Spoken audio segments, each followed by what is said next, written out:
Okay, so like one thing that I was thinking about today is that the, coming into sex work at like 18 years old versus me now at like 34 years old, just the difference in the clients that I have to deal with on a day to day. And, like when I was younger, I would get a certain type of guys, and now at my great old age, I just really don't, or very rarely get the same type of guys.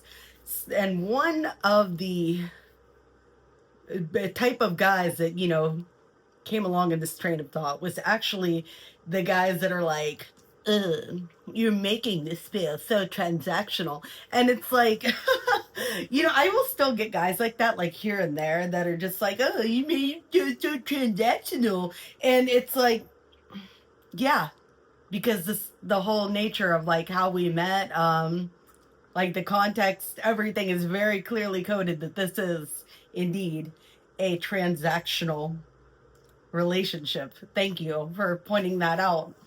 But and it's just so funny that they like tried to like say that with the intent and purpose of trying to guilt you for it being transactional, when that's like literally the point of like hiring an escort, is that it is transactional in nature. But I just think that it's more of like a projection thing, because like guys have like a culturally ingrained sense of shame surrounding paying for sex. And it's like, yes, that is completely understandable, and like as an escort, I do try to do things that kind of like mitigate the feelings of transactionality, like, so it doesn't feel like robotic and completely transactional. But usually when these discussions like that I'm talking about are at play, it's like in the context of like, me asking for the rate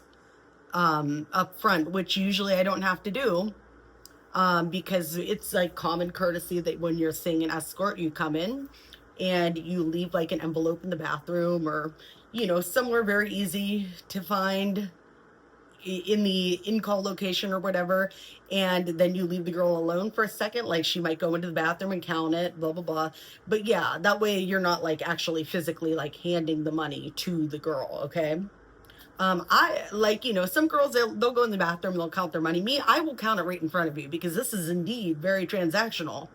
And I would rather just like, if it's short or something, I would rather just say it up front and get it out of the way, because maybe it's $20 or $40 short. Maybe it's an honest mistake. Let's just, so most, but my point is that most guys, they do not, like, you don't have to ask them for the money up front.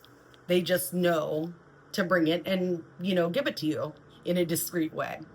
Well, the guys that like, some guys are clueless or whatever. Not, I'm not talking about them, but some guys, you're like, hey, before this starts, I need that money, my rate, however you're gonna say it. And they're like, oh God, you're making this so transactional, really? And it's like, yeah, really, really. I actually am. And if anybody's making it more transactional than I am right now by directly asking you, hey, what's up? Like, where is my money? It would be you. Because again, like most guys, I do not have to have this conversation with. Like 99% of the people I see, this is not a conversation that I'm having at all. Usually they just leave the money somewhere discreetly. And honestly, like I count it, but I'm not like sitting there like like all suspicious. Like I'll just casually like count it while I'm still talking to you and whatever, and it's just like done and out of the way, and it doesn't need to be mentioned again unless the appointment is going over and you want to extend the appointment. Then we'll talk about money again. But yeah, I mean, most guys, since they don't want it to feel transactional, we discuss like what payment I expect beforehand, and then it's just discreetly handled, quickly out of the way. And it's just so funny that they're the ones accusing the girls of making it transactional, when this is like 1000% your fault. And that's assuming if and this is all assuming if you're only making the conversation about transactionality in good faith, which I guarantee you they're not. They're just trying to, I guarantee you that any client that is making a big deal about it being transactional when you ask about your rate does not have your best interest in mind, okay? They are intending to fuck you over or short you in some way.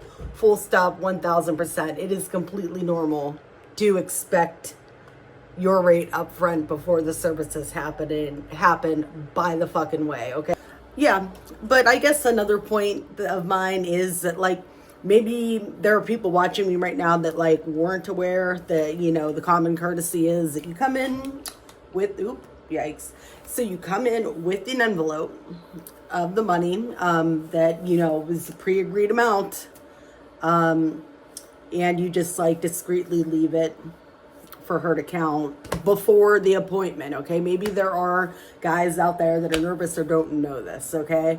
But moving forward, now that you know this, like, don't be that fucking guy, okay? If you don't want it to be transactional or feel transactional or have the money conversation at all in the appointment, then just do the thing that 99% of everybody else is doing and just don't make a fucking big deal about giving the girl her payment up front. And then you're not going to have to talk about money until you want to extend the booking. And if you want to avoid that, you could just, you know, see a girl maybe for like a shorter booking the first time and then move on to booking her up front for longer amounts of time. That way you don't even have to extend.